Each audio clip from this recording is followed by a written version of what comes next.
আসসালামু আলাইকুম ওরহমতুল্লাহি ওয়া বারাকাতুহু। অনলাইনে কোরআন শিক্ষা পর্ব ১৬তে আপনাদের সবাইকে স্বাগতম। তো চলুন আলোচনা শুরু করা যাক। গত পর্বে আমরা কিছু শব্দের উচ্চারণ শিখছিলাম। ঠিক আজকে আমরা কিছু শব্দের উচ্চারণ শিখব ধারাবাহিকভাবে গত দিনের পর থেকে। তো আজকে যে শব্দগুলো আমরা শিখব, ম্যাক্সিমাম শব্দের ভিতরেই ৪ আলিফ টান বিদ্যমান থাকবে এবং শেষের কিছু শব্দ আছে, এই শব্দগুলো একটু ডিফারেন্ট। এগুলো কোরআন শরীফের ভিতরে বিভিন্ন সূরার শুরুতে আসে। শুরু করা যাক।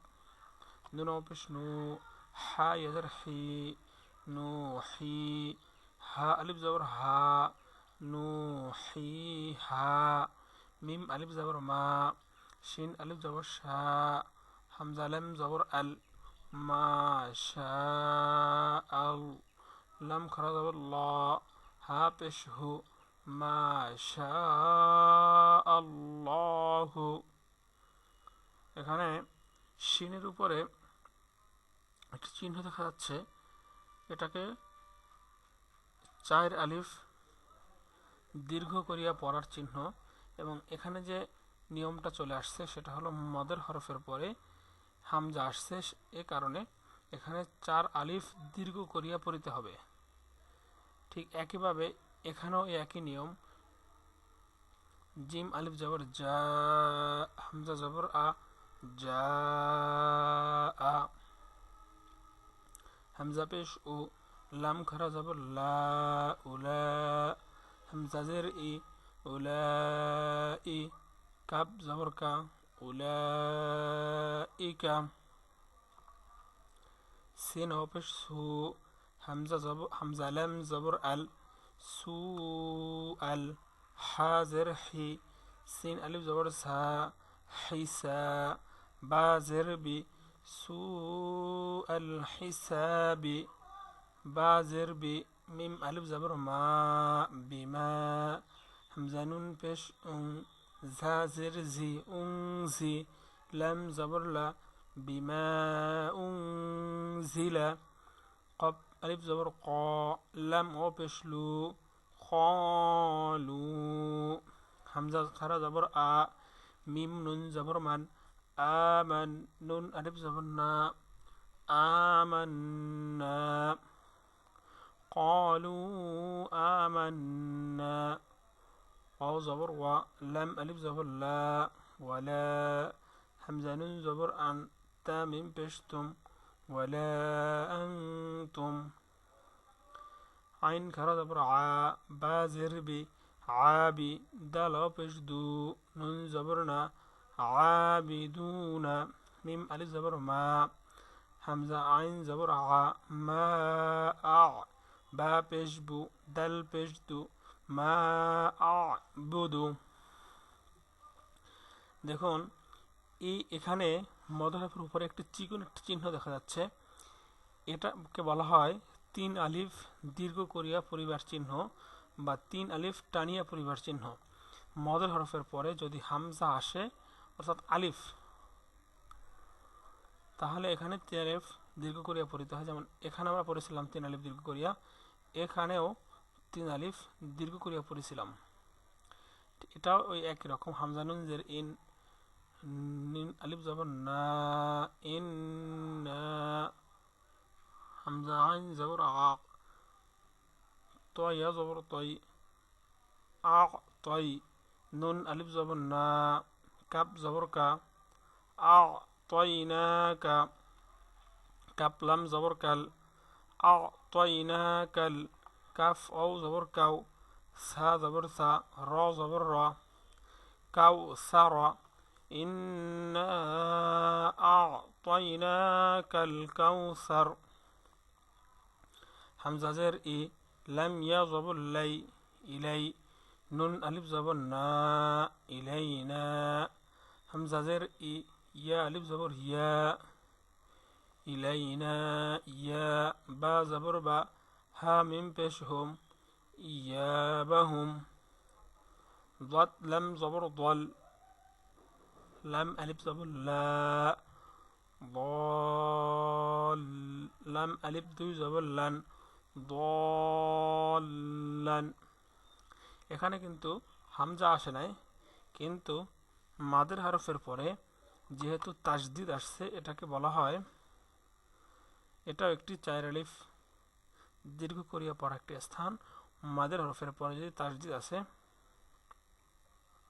ঠিক পরেরটাও মাদের হরফের পরে তাসদিদ আসছে ضالن দাল বা জবর দাব বা আলিফ জবর বা দাব্বা তা দুই জের তিন দাব্বাতিন। এখানে এই নিয়মটা আসছে, এই মুহূর্তে আমার খেয়াল আসতেছে না, এটা হলো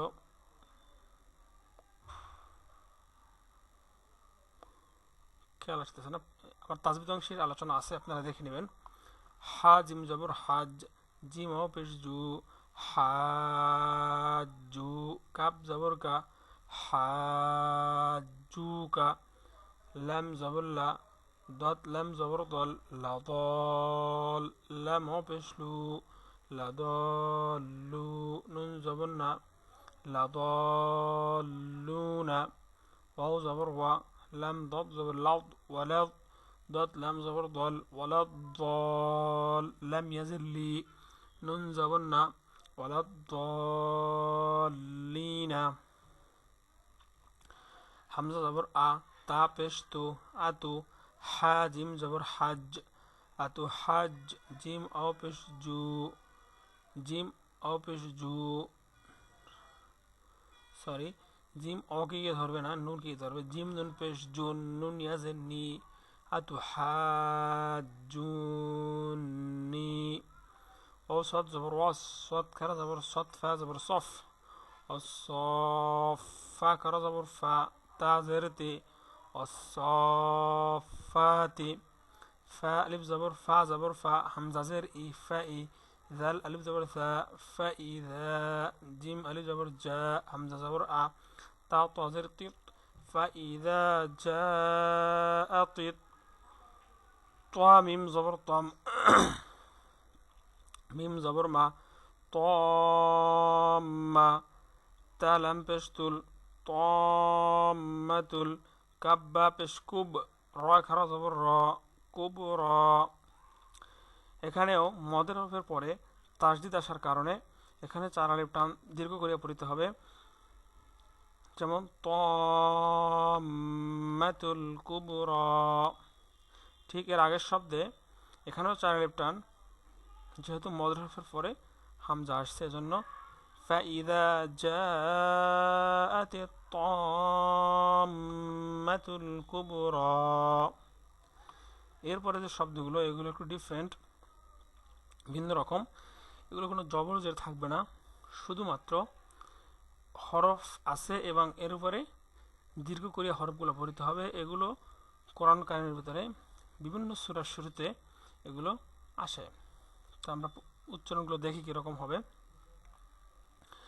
আলিফ লাম মিম আলিফ লাম মিম صاد ألف لام را ألف لام ميم را طه। এখানেও যে যে যে হরফের উপরে খাড়া জবর থাকবে ওখানে এক আলিফ টান, এবং এই মোটা চিহ্ন যে এখানে থাকবে ওখানে চার আলিফ দীর্ঘ করিয়া বা টেনে পড়তে হবে। কাফ হা ইয়া আইন সাদ তা সিন মিম ইয়াসিন সাদ তা সিন হামিম আইন সিন কফ কফ নুন। তো আজকের আলোচনা এ পর্যন্তই। আগামী পর্বের আলোচনা দেখার জন্য আপনাদের আমন্ত্রণ রইল। এবং আগামী পর্বের আলোচনা এবং পরবর্তী আলোচনা এবং টিউটোরিয়ালগুলো পাওয়ার জন্য চ্যানেলটিতে সাবস্ক্রাইব করতে অবশ্যই ভুলবেন না। আজকে এ পর্যন্তই। আসসালামু আলাইকুম ওয়া রাহমাতুল্লাহি ওয়া বারাকাতুহু।